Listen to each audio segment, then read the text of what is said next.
How poverty is measured in the United States. Here are two families living in the United States. They have similar incomes. However, one family is considered in poverty and the other is not. How could that be? Who decides who's poor in the United States? How is poverty measured? The answer takes us back 50 years. A boom economy after World War II brought tremendous prosperity to the country. But millions were left out.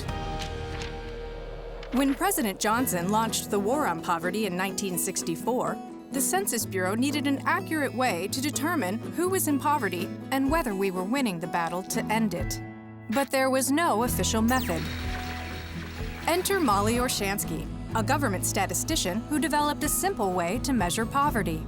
In the early 60s, the average family spent about a third of their income on food. So Orshansky calculated the cost of feeding that family using the cheapest government food plan. Then she did some simple math. Since the Census Bureau needed a yardstick, Orshansky's method was pressed into service as the official poverty measure. Its shortcomings, however, were stark. Not only was the food plan unrealistic for daily life, the measure was absolute. A family that earned even 1 penny more would not be considered poor. More limitations soon emerged. Life is more or less expensive, depending on where you live. The measure doesn't take this into account.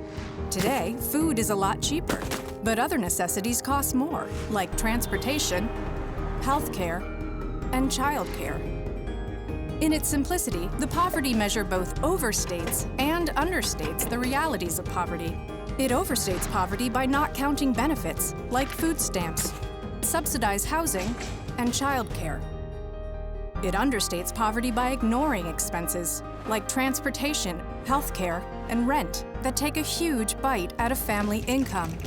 Without an accurate way to count people and families in need, we don't know who's poor in the United States.